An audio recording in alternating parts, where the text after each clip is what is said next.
Good evening, how's it going? Today I want to do another cubist drawing, and today I'm going to work on a Corsa B from back in the day, with fun Lambo doors and stuff. I usually like working on oil pastels, but today I thought it'd be fun to try some cheap crayons that I got. So these are just fun little wax crayons. I did a little test beforehand just to see if it'd actually work on the paper, and yeah, it seemed to work on pretty well. So we're just going to see how this turns out with crayons instead of actual oil pastels. So to start with, I'm just going to get the rough lines for some basic shapes in here.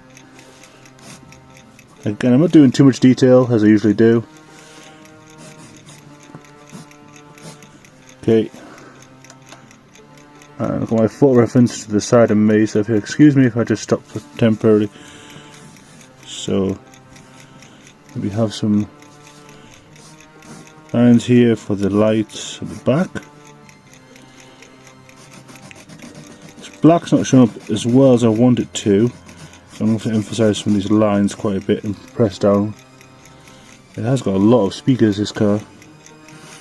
I'm going to do a circle here for the speakers. I like that edge of the Lambo door.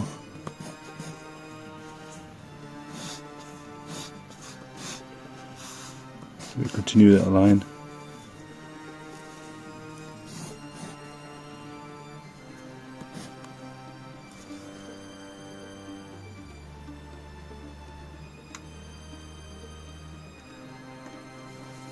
So let's maybe do another one here, another view.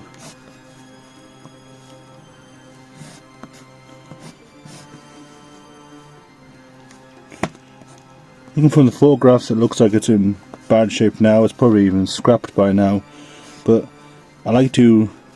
My favourite cars is not to actually draw supercars and stuff. They kind of feel boring because they don't have much. I don't know. I like these ones because I used to own Corsas, so I feel a bit more attached to them, and especially drawing vehicles that have been lost and forgotten. But there's been a lot of work being put into them, into the build and stuff. So I feel like I want to try and attribute that build more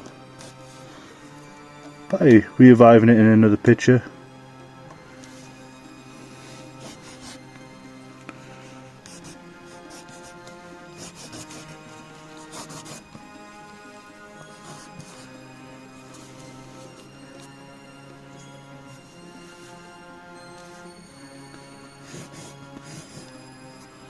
Okay, so maybe just a few more lines here.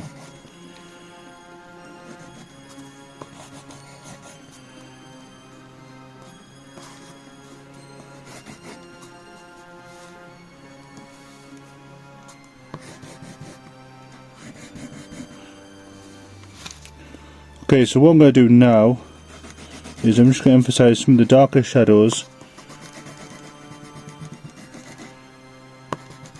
on certain areas. So I want this area to be dark here, that's going to be light underneath, so if that's could be, it was dark at this edge, so I want the light to come up there, so I want the shadow to be this side. Let's see now, let's have this area to be dark there, that's going to be light, and then let's have this shadow to come this side. Okay, then maybe let's have a shadow here.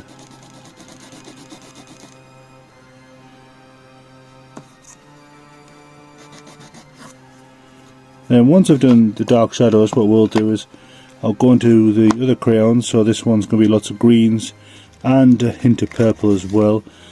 There's not much colour choice, like I said, I've only got like a few of them here, but yeah, I'll go into some dark greens too from the black. Now with this I'm pressing very hard, and then to a lighter green,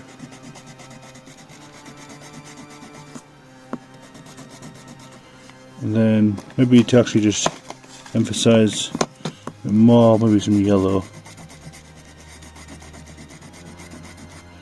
So we'll go over the whole drawing as such with this combination, the shadows and the greens and the yellows, in time lapse, and we'll see how it turns out.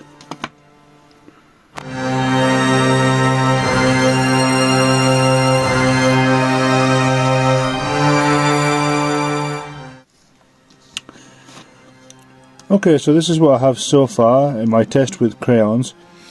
The biggest difference with the crayons is it's not much of a bold impact with the colour. Maybe that's because I'm using this chocolate coloured paper instead. But yeah, there's not much. Maybe it's just because it's cheap crayons, so the pigment's not very there. So I have to press down really hard. Went a bit off colour with the bonnet. I should have done that more purple. But yeah, it's starting to look pretty cool. I haven't got a white crayon yet. I've only got blue fellow, so I've used that for some of the highlights. I might add some white gouache later to really pull that out. I'm tempted afterwards to actually just go in black oil pastel, just to highlight more of these black edges. But my next part of my experiment is I thought it would be fun to try out heating this up with a hairdryer to try and see if I can blend some of these colours better. So I might just try this area first, because this area is still to finish. I might just try it in this area first to see what would happen. Okay, so I did the hairdryer test on the wax crayons. It did not work as well as I wanted to actually to. I think maybe next time if I use the wax crayons I'll do it on lighter paper. It's not really working as well on this tan paper.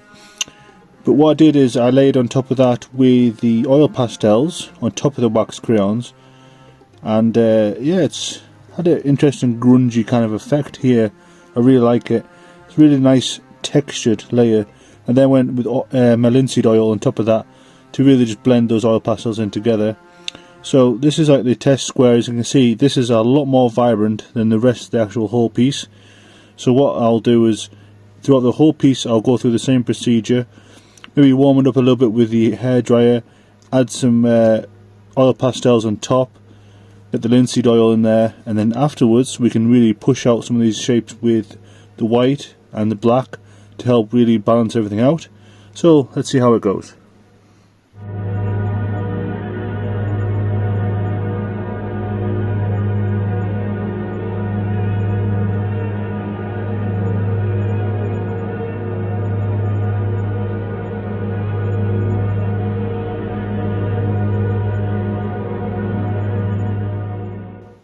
So I'm just finishing off now. As you can see, I applied the oil pastels over the crayons and stuff completely. I think I'll go to further experiments with the crayons, not use them for the future. I love these oil pastels, how opaque they are. Really cool. But with this painting, drawing, whatever you want to call it, I think I've really got some good shapes here. So this one kind of rises up here, but then fades there, rises up there. This kind of creates like a deep hole kind of there. But because the perception's kind of balanced throughout the whole paper, it kind of doesn't just draw your eye to that. It's also like deep hole maybe there. These like raised up mountain. I'm trying to think of these mountains and holes and cliffs and pits and stuff. So this would be like a valley going through the edges. Looks really cool. There are some bits of it that I can't discern. Like I can't remember which bit of the actual car it is, which is kind of interesting. And it's also making new shapes as well. So when I actually create this, although I have certain views in mind, I know the most prominent right now is probably the front here. So I know that's the front, I know that's the tail light, but I can't remember which bits these were made of, or these bits here. But my mind kind of interprets part of the car into that, which is kind of what the goal was. So you can see different things sometimes each time within the actual picture. So sometimes I'll see the rear view completely, sometimes I'll see a side view. Like this is meant to be a speaker, I think. But then also sometimes I think that's a wheel. So then the car will be facing that way. This is the tail lights. And all of that, but this looks like a wheel, so this could be a wheel in the front end, or it could be the speaker inside. And this is the door coming up, and then it also could be the bumper. So yeah, it's really cool when you make these raw pictures. There's a few streaky lines here. That's just like shrapnel, I've just blended across. instead of actually brushing away it lightly, I just went with it. Get more of a kind of a grungy kind of effect. So I think I've got good balance throughout the painting, so even though I've got highlights on the edges here, the same highlights can be found there, so when you turn the paper over, the illusion of depth is exactly the same, no matter which way you put it. Which knows I've got good balance, because remember, if you look at a realistic painting, the idea of depth is very prominent, but this, yeah, looks really cool. You can see the comparison here with like a realistic picture of a K11 I did. So there's no illusion of depth in this one, but in this one you definitely see the contrast here, and the cars coming out of that bit. But yeah, because if you turn this one over, the illusion of depth is still there. If I turn this one over, the illusion of depth has kind of disappeared. There is no depth. So yeah, this has been a successful painting, I think. Very, very cool. I think I made a nice tribute, alternative view of this vehicle. Of courses. Okay, I'll see you later.